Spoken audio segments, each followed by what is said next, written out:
وہ خاتون مدینہ منورہ میں آتی ہے اور پہلے امام حسن علیہ السلام کو ملتی ہے. آپ اس کو سینکڑوں بکریاں دیتے ہیں, درم و دینار دیتے ہیں.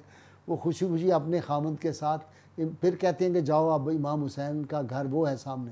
امام حسین کے گھر جاتی ہے, وہ بھی اتنی بکریاں, اتنی وہ جو ہے درم و دینار دیتے ہیں اور کہتے ہیں میں تمہیں زیادہ دیتا ہے لیکن میں اپنے بھائی کے ادب کی وجہ سے, امام حسن مجھ سے بڑے ہیں, میں اتنے ہی دوں گا جتنا میرے بھائی نے دیا ہے.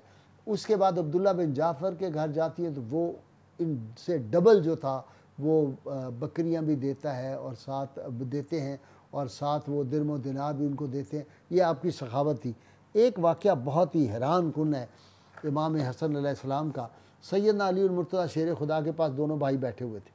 ایک بندہ آتا ہے اور سیدنا علی المرتضیٰ شیر خدا اس وقت خلیفۃ المسلمین ہے, خلیفہ وقت ہیں, آپ نے حکومت کے سربراہ ہیں. دونوں بیٹھے ہوئے تھے. ایک شخص نے آ کے کہا کہ جی میں آپ کی رعایا میں سے ہوں اور آپ کی مملکت کا ایک باشندہ ہوں. تو سیدنا علی المرتضیٰ شیر خدا نے کہا تو جھوٹ کہتا ہے, تو میری رعایا میں نہیں ہے, تو میری حدود کا رہنے والا بھی نہیں ہے, تو بلکہ بادشاہ روم کا فرستادہ ہے اور تجھے سیدنا امیر معاویہ جو ہیں انہوں نے تمہیں بھیجا ہے کچھ سوالات کے مسائل کے حل کے لیے. کچھ سوالات کے تم نے ان سے مسائل پوچھے اور وہ انہوں نے ہماری طرف ریفر کر دیا کہ ان سے پوچھو, سوالات بہت مشکل تھے. وہ آدمی جب آیا تو سیدنا علی مرتضیٰ شیر خدا نے فرمایا یہ دونوں بچے بیٹھے ہوئے ہیں, ان میں سے کسی سے پوچھ لو, یہ تو کوئی مشکل سوالات نہیں. تو سیدنا امام حسن کے پاس وہ بندہ آتا ہے اور سب لوگ دیکھ رہے ہیں. وہ کہتا ہے جی میرے سوالات ہیں. پہلا سوال, صدق اور کذب میں کیا فرق ہے؟ زمین اور آسمان میں کتنی دوری ہے؟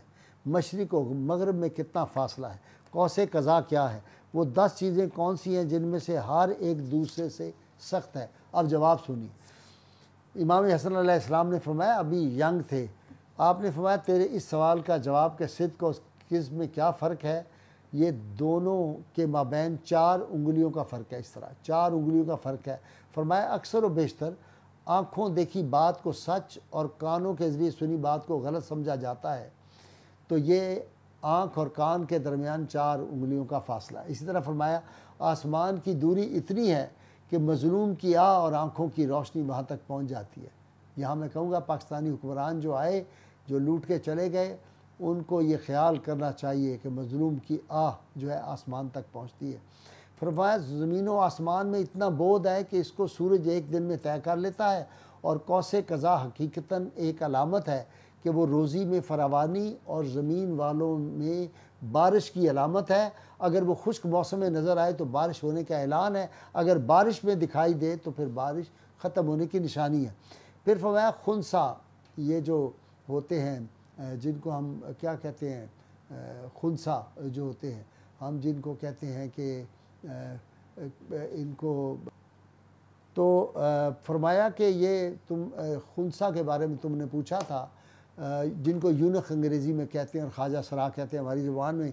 اگر اس کے بارے میں معلوم نہ ہو کہ وہ مرد ہے یا عورت ہے, تو فرمایا مرد اور عورت دونوں کی علامات ہوں تو اس کے بارے میں فیصلہ جو ہے وہ اس سے پہلے معائنہ کر لیں. اگر اس کو نائٹ فال ہوتا ہو, احتلام ہو تو مرد ہے, اور اگر اس کو عورتوں کی طرح ڈیز ہوں تو پھر وہ عورت ہے, یا اس کو پستان اس کے اوپر آئیں چھاتی تو وہ پھر جو ہے وہ عورت ہے. اگر ان میں سے کچھ بھی نہ ہو تو پھر فرمایا جب وہ باتھ روم میں جائے تو پیشاب کی دھار اگر سیدھی ہو تو مرد ہے, اور اگر سیدھی نہیں جا رہی تو پھر اس کا مطلب عورت ہے. اور وہ 10 اشیاء جن میں سے ایک دوسرے سے طاقتور ہے, فرمایا وہ مندرجہ ذیل ہے. کمال کی بات ہے. فرمایا اللہ پاک نے سب سے سخت پتھر کو بنایا, لیکن اس سے بھی زیادہ سخت لوہا ہے جو پتھر کو بھی کاٹ دیتا ہے, اور اس لوہے سے طاقتور آگ ہے جو لوہے کو بھی پگھلا دیتی ہے, اور آگ سے زیادہ طاقتور پانی ہے جو آگ کو بھی بجھا دیتا ہے, اور پانی سے زیادہ طاقتور بادل ہے جو پانی کو اپنے کندھوں پہ لیے پھرتا ہے, گھومتا ہے, اور اس سے زیادہ طاقتور ہوا ہے جو بادل کو اڑائے ہوئے پھرتی ہے, اور ہوا سے زیادہ طاقتور وہ فرشتہ ہے جو ہوا پر حکومت کرتا ہے, اور اس سے بھی زیادہ طاقتور فرشتہ اجل ہے جو ہوا کے فرشتے کی جان نکال لے گا, اور فرشتہ اجل سے بھی زیادہ طاقتور موت ہے جو اس کو بھی پچھاڑ دے گی, اور موت سے زیادہ طاقت اور قدرت اللہ کی ہے جو موت کو حکم دیتا ہے. تو حضرت حسن کے یہ سوالات کے جواب سن کے وہ آدمی حیرت زدہ ہو گیا. تو اس طرح کے بڑے بڑے مشکل جو تھے. اسی طرح امام حسن سے کسی نے سوال کیا کہ جی آپ بتائیں کہ کون سے ایسے جاندار ہیں جو ماں کے پیٹ سے پیدا نہیں ہوئے؟ تو امام حسن نے کہا یہ تو بڑا آسان سوال ہے. فرمایا یہ 7 ہیں. کون؟ سیدنا آدم، سیدہ حوا، حضرت ابراہیم کا دمبا، حضرت صالح کی اونٹنی، ابلیس، اور حضرت موسیٰ کا اژدہا، اور وہ کوا جس سے قابیل نے حابیل کو دفن کرنے کا طریقہ سیکھا.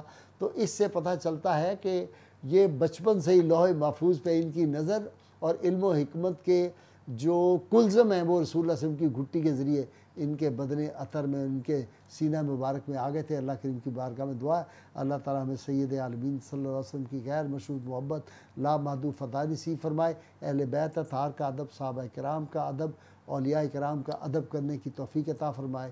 مل کے نعت لگائیں گے. پاکستان کا مطلب کیا؟ لا الہ الا اللہ محمد رسول اللہ صلی اللہ علیہ وآلہ وسلم.